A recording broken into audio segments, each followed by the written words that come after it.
Quantos morrendo em catástrofes e mais catástrofes que têm ocorrido. Então, situações como terremotos, tsunamis, deslizamentos, muitas enchentes, tanta coisa tem ocorrido. Quantos estão morrendo sem Deus, sem paz, sem salvação, sem conhecer a Deus, sem muitas vezes nem ter ouvido falar o nome de Jesus? Quantos nas drogas, quantos viciados, quantos morrendo nisso, quantos escravizados, quantos vivendo no roubo, na prostituição, quantos vivendo na violência. Então nós devemos olhar à nossa volta e começarmos a clamar a Deus por misericórdia. Devemos começar a lamentar a situação atualmente neste mundo. Que situação miserável, terrível.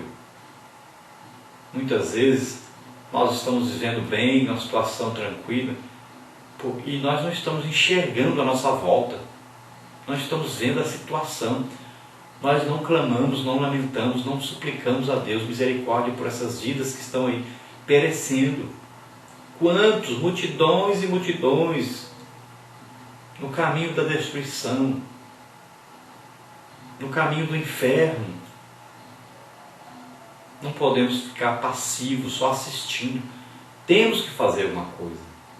Temos que pregar o Evangelho para essas pessoas. Temos que levar a boa notícia de salvação a essas pessoas. O que você está fazendo para ajudar? Nem orando e nem fazendo.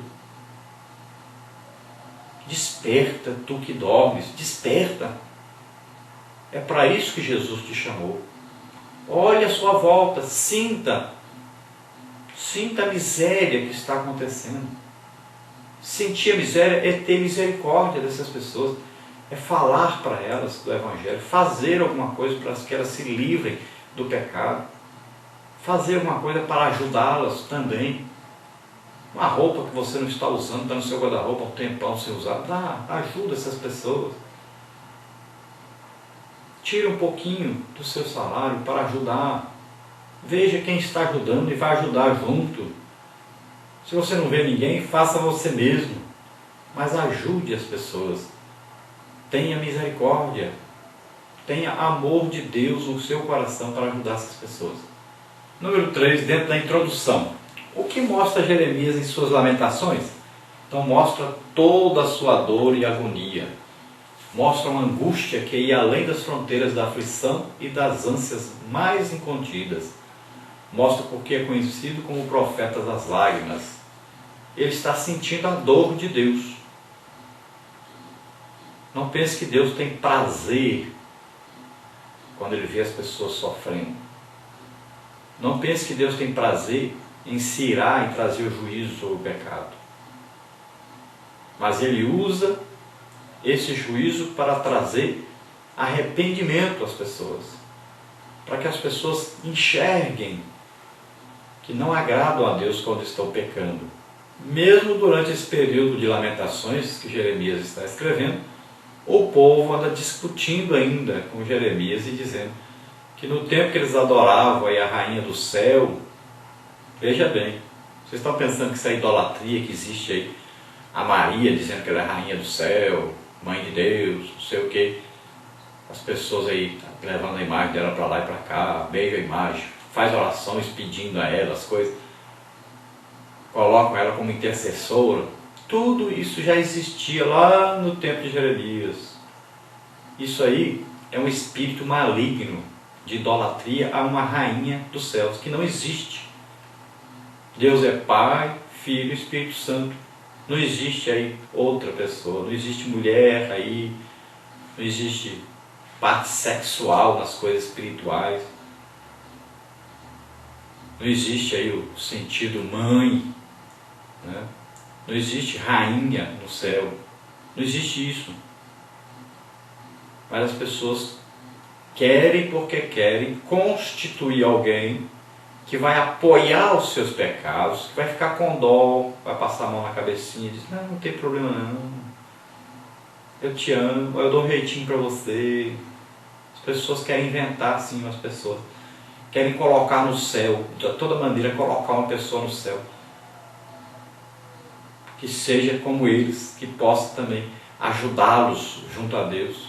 Mas só existe um mediador entre Deus e os homens, é Jesus Cristo, que é Deus mesmo.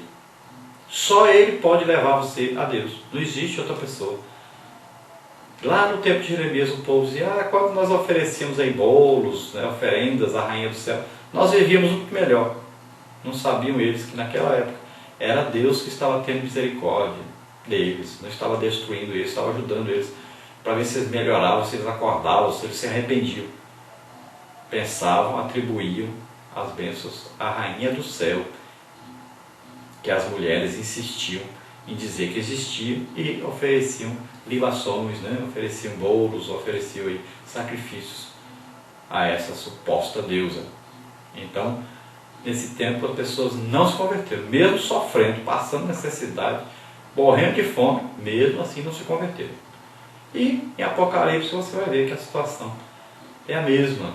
Durante a grande tribulação as pessoas vão xingar Deus, vão odiar Deus, ao invés de se arrependerem. Número 4. Numa insuperável poesia, identifica-se Jeremias então como um homem que viu o quê? Então, primeiro ele viu a aflição do seu povo. Segundo, ele viu o exército caldeu arrasar os muros de Jerusalém, deitar por terra o santo templo, derribar os mais sublimados edifícios da cidade santa. Depois ele viu a humilhação da realeza davídica e viu também dizimar a flor mais fina e bela da sociedade judaica. Ele viu então a aflição do povo, passando fome, necessidade. Viu o arraso que o exército fez, destruindo as construções mais belas que ele já tinha visto e que existiam naquela época. Depois ele olhou e viu a humilhação dos reis, da família real, pessoas que viviam no mais fino trato, sendo humilhadas, maltratadas, mortas. Depois ele olhou e viu aí a sociedade, bela sociedade, a sociedade que viviam as mulheres, né? As roupas finas, o modo de se alimentar dos judeus, que era único entre as nações, o modo de se vestir, que era único entre as nações, o modo de se portar, tudo era único entre as nações e tudo se acabou. Número 5. O que encontra Jeremias apesar de toda a sua dor e angústia? Então ele encontra esperança onde nenhuma esperança havia.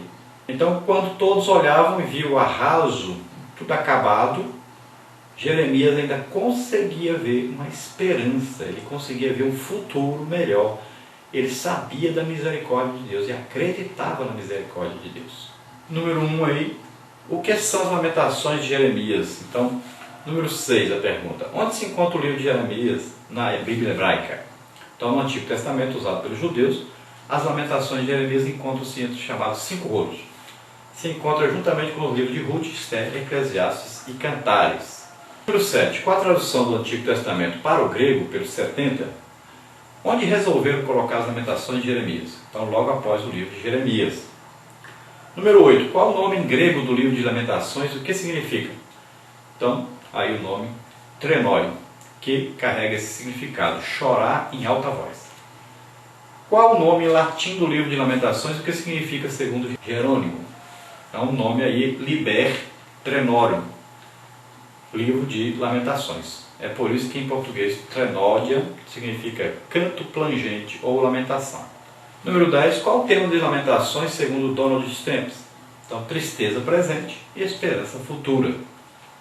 Número 11. As evidências internas e externas indicam terem sido as lamentações compostas em qual época? Então, um ano depois da destruição de Jerusalém. Sugere-se assim, então, o ano de 585 a.C. Número 12. Qual o propósito das lamentações? Então, são aí, principalmente, 3 propósitos. Jeremias escreveu-os para chorar e lastimar a queda da monarquia na casa de Davi. Jeremias escreveu-os para chorar e lastimar a destruição de Jerusalém, de seus muros e de seu santo templo. Jeremias escreveu-os para chorar e lastimar a deportação dos judeus mais abastados e nobres para a distante Babilônia. Número 13. Qual o propósito do livro de Lamentações? Então tem como propósito levar o crente a interceder pela casa de Israel, junto a Deus, a fim de que o Senhor volte a olhar favoravelmente o seu povo. Então devemos sempre orar pela paz em Jerusalém. Número 14. Cite uma das maiores importâncias das lamentações para os judeus. Complete. Então as lamentações de Jeremias são lidas no 9º dia do mês hebreu de Ab, por volta de meados de julho, ocasião em que os israelitas rememoram a destruição de Jerusalém por Nabucodonosor.